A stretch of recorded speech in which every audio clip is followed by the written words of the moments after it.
ஓம் சாய்ராம், ஜெய் சாய்ராம். எல்லாரும் நல்லா இருக்கணும், எல்லாருக்கும் நல்லதே நடக்கணும். என் அன்பு பிள்ளை, நீ நல்லா இருக்கணும், நீ ஆசைப்பட்டது உனக்கு கிடைக்கணும், ஓ வாழ்க்கை அழகாய் மாறணுங்கிறதுக்காகவே இந்த சாயப்பா நாளைக்கு உன் வாழ்க்கையில் ஒரு மிகப்பெரிய மாற்றத்தை வரவழைக்க போகிறேன். எந்த மனிதராக இருந்தாலும் சரி, எவ்வளவு நெருங்கிய உறவாக இருந்தாலும் சரி, அவங்க ஒன்றை விட்டுட்டு வேறொருவரை தேடி போகிறாங்க, வேறொருத்தரை தேர்ந்தெடுக்கிறாங்கன்னா மறுபடியும் நீயாக அவங்கள தேடி போகாத.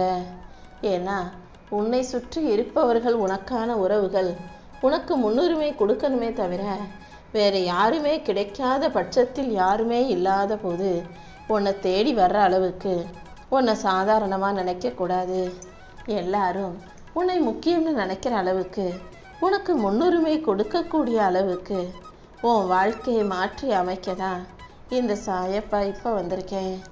நீயும் உன்னை மிகப்பெரிய ஆளாக மதித்து நடக்கும்போது தானே உன்னை சுற்றி இருக்கிறவங்க உனக்கு மதிப்பையும் மரியாதையும் அள்ளி கொடுப்பாங்க. நீயே உன்னை மதிக்காமல் சாதாரணமாக அலட்சியமாக உன்னை பற்றி பேசுனீன்னா மற்றவங்க எப்படி மதிப்பு கொடுக்க முடியும்? உன்னை நீ உயர்வாக நினைக்க பழகு. நீ அடைவதை எல்லாம் கண்டிப்பாக நீ ஆசைப்படுவதாகத்தான் உன் கைகளில் வந்து கொடுப்பேன்.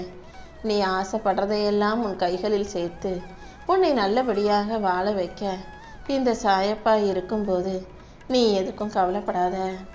உன்னை சுற்றி இருக்கக்கூடிய மனிதர்களின் எதிர்பார்ப்பு எப்படி இருக்கும் தெரியுமா? அவங்க என்னவா இருக்காங்களோ அதுக்கு ஏற்ற மாதிரி எல்லாம் சாதகமாக நடக்கணும்னு எதிர்பார்ப்பாங்க. உன் எதிர் வீட்டுக்காரங்களாக இருந்தால் உன்னை விட நல்லா வசதியாக ஆடம்பரமாக வாழணும்னு நினைப்பாங்க. உன் கூட பிறந்தவங்க உன்னுடைய சொந்த பந்தங்களாக இருந்தால் உன்னை விட அவங்க நல்ல முன்னேற்றம் அடைஞ்சு நிறைய சம்பாதிக்கிறவங்களா வாழ்க்கை வசதியோடு வாழ்பவர்களாக இருக்கணும்னு எதிர்பார்ப்பாங்க. ஒரு டாக்டரோட எதிர்பார்ப்பு எப்போதும் நோயாளிகள் வந்துக்கிட்டே இருக்கணுன்றது மாதிரி தானே இருக்கும். ஒரு வக்கீலோட எதிர்பார்ப்பு எல்லாருக்கும் பிரச்சனை வந்து நம்மளை தேடி வரணுங்கிற விதமாகத்தானே இருக்கும். அதே போல தான் ஒவ்வொருத்தரும் மற்றவங்களை விட தான் நல்லா இருக்கணும், தான் வாழ்க்கை வசதியாக இருக்கிறதுக்கு என்ன வேணாலும் செய்யலான்ற அளவுக்கு சிந்திக்கக்கூடியவர்களாக மாறிட்டாங்க. சரியோ தவறோ உதவி செய்ய முடியாதவனுக்கு தான் நிறைய வசதி வாய்ப்புகள் இருக்குது. உதவி செய்ய விரும்பாதவனுக்கு செல்வமும் வந்து சேருது. நீ எல்லாருக்கும் நல்லது செய்யணும், உதவி செய்யணும்னு நினைக்கிற, ஆனால் உன் கைகளில் எதுவுமே தங்கவும் மாட்டேங்குது, நிற்கவும் மாட்டேங்குதுன்னு தானே கவலைப்படுற. வருந்தாதே என் செல்லமே. உனக்கு எதை எப்போது கொடுத்து உன் வாழ்க்கையை அழகாக மாற்றணும்னு எனக்கு தெரியும்னு நான் சொல்லியிருந்தேன் அல்லவா? இதோ உன் வாழ்க்கைக்கான மாற்றத்தை தான் கொடுக்க போகிறேன். உன் மனசும் உடலும் உனக்குள்ளேயே சண்டையிடுவதை முதல்ல நிறுத்து. எப்போதும் சாப்பிட்ற நேரத்துக்கு சரியாக சாப்பிடணும். மனக்கலக்கமோ கவலையோ இருந்தாலும் சாப்பிடுவதை தள்ளி வைக்கக்கூடாது. அதே போல தான் தூக்கமும். எவ்வளவு வருத்தம் இருந்தாலும் என்ன பிரச்சனை இருந்தாலும் அதை பற்றியே இரவெல்லாம் யோசிக்காம சரியான நேரத்தில் தூங்கிடணும் என் செல்லமே. இந்த இரவு பொழுதை நீ நிம்மதியாக தூங்கி எந்திரிச்சு தான் பாரு. நாளைக்கு உன் மன அழுத்தத்தை போக்கி தெளிவான சிந்தனைகளை உனக்கு கொடுத்து உன் உடல் நலத்தையும் ஆரோக்கியமாக புத்துணர்ச்சியாக இந்த சாயப்பா உனக்கு உருவாக்கி கொடுப்பேன். உன்னை பற்றி விசாரிக்காதவங்க கிட்டையும், நீ எப்படி இருக்கன்னு யோசிக்காதவங்க கிட்டையும் போய் நீ உன்னை பற்றி பேசுகிறத நிறுத்திக்கோ. யாருக்கு ஓ மேலே உண்மையான அன்பும் அக்கறையும் இருக்கோ அவர்களிடம் மட்டும் நீ பேசினா போதும். உன் சக்தியை உறிஞ்சுபவர்களையோ, உன் சம்பாத்தியத்தை உறிஞ்சுபவர்களையோ, உன்னை அவமதிப்பவர்களையோ உன் வாழ்க்கையிலேருந்து தூக்கி போட்டுடு. நீ மன அமைதியோடு இருக்கணும்னா நீ இருக்கிற சுற்றுப்புறத்தை, அதுவும் வீடோ அலுவலகமோ சுத்தமாக வச்சுக்கிட்டாலே நல்லா இருக்கும் என் செல்லமே. எப்போதுமே அது இதுன்னு நிறைய பதப்படுத்தப்பட்ட குப்பைகளை உணவாக சாப்பிடாம எளிமையான உடலுக்கு சத்தான உண்மையான நல்ல உணவை உண்ண முயற்சி செய். ஆசைப்படலாம், அதை பார்க்கவும் இதை பார்க்கவும் சாப்பிடணும்னு தோணதான் செய்யும். ஆனால் நீ தானே உன் உடம்பு முக்கியம்னு உன் மனசை கட்டுப்பாட்டில் வைக்கணும். கண்டிப்பாக இதுக்கு மேலும் உன் வாழ்க்கையில் நான் எந்த பெரிய பிரச்சனைகளையும் வரவிட மாட்டேன். உன் பிரச்சனைகளை சரி செய்து மனக்கலக்கத்தை போக்கி உனக்கான சந்தோஷத்தை கொடுப்பதற்காகவே இந்த சாயப்பா இப்போ பேசிக்கிட்டு இருக்கேன். எல்லார் சொல்கிறதையும் கேட்டுக்கிட்டு அடுத்தவங்க சொல்படியே வாழாமல் உன் மனசுக்கு எது சரின்னு படுதோ, உன் வாழ்க்கைக்கு எது சரின்னு தோணுதோ அதை செஞ்சுட்டு போய்கிட்டே இரு. அப்புறமா இது எப்படி நடந்துச்சு, அதை அப்படி செஞ்சிட்டோன்னு நீ உட்காந்து வருத்தப்படக்கூடாதுங்கிறதுக்காக தான் இன்னைக்கு செய்கிற வேலைகளை எல்லாம் யோசித்து செய்யின்னு சொல்கிறேன் என் செல்லமே.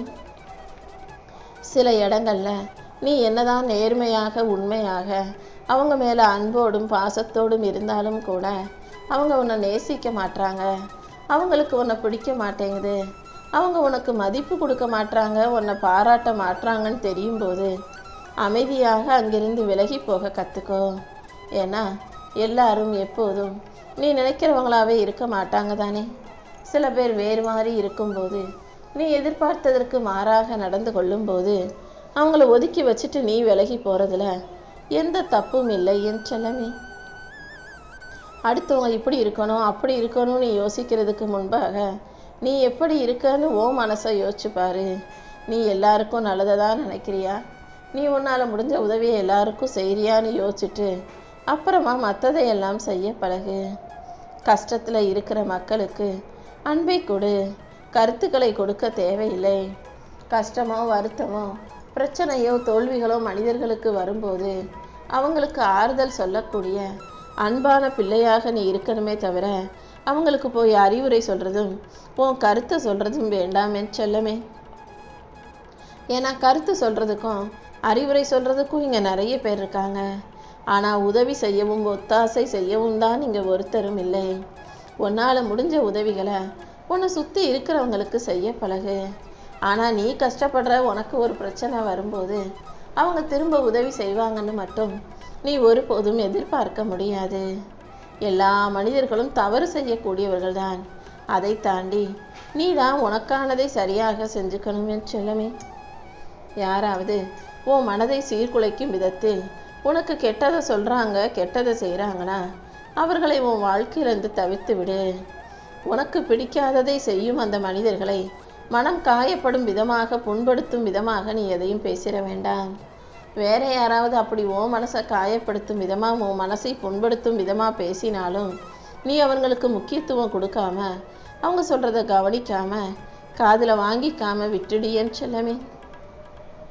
சில மனிதர் தப்பு செஞ்சுட்டு அது தப்பு செஞ்சோன்னு தெரிஞ்சாலும் கூட மன்னிப்பு கேட்காம அதுக்காக மன வருத்தப்படாமல் தான் செஞ்ச தவறை சரின்னு நிரூபிக்க முயற்சி செய்வாங்க. அப்படிப்பட்ட நபர்கள் உனக்கும் தேவையில்லை, உன் வாழ்க்கைக்கும் தேவையில்லைன்னு அவர்களை தவிர்த்து ஒதுக்கி வைக்க தயாராகு. வாழ்க்கைங்கிறது ரொம்ப ரொம்ப குறுகிய 100 ஆயுளுக்கும் குறைவான வருடங்கள் தானே. இந்த 100 வருஷத்தை தேவையில்லாமல் சண்டை போட்டு வாதிட்டு வீணடிக்க வேண்டாம். உனக்கு கிடைச்ச நல்லதை நினச்சிக்கிட்டு மகிழ்ச்சியாக வாழ்ந்துட்டு போ. உன்னை நேசிப்பவர்களையும் உன் மீது அன்பு செலுத்துபவர்களையும் நீ போற்றி பாராட்டு. ஒவ்வொரு நாளையும் நீ முழுமையாக சந்தோஷமாக வாழ பழகிக்கோ என் செல்லமே.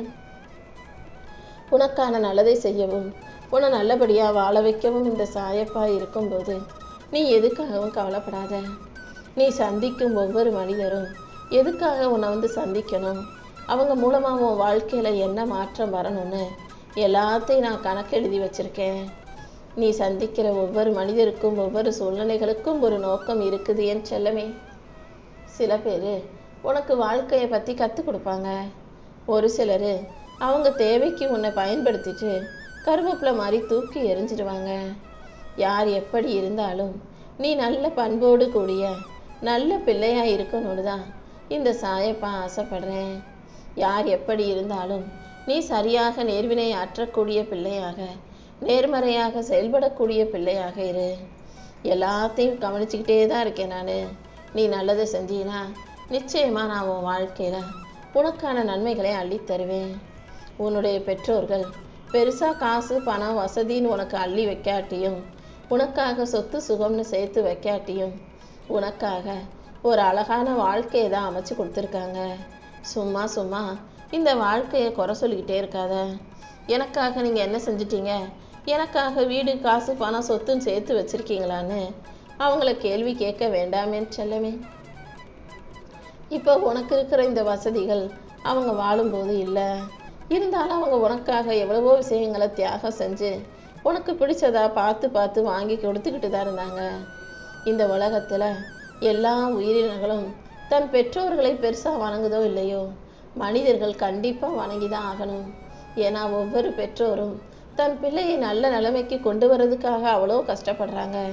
உன்னை பெற்றவங்களை நீ மதித்து பாராட்டி அன்போடு அக்கறையோடு நடந்து கொள்ளும்போது உன் வாழ்க்கை நல்லா இருக்குன்றதை புரிஞ்சுக்கோ.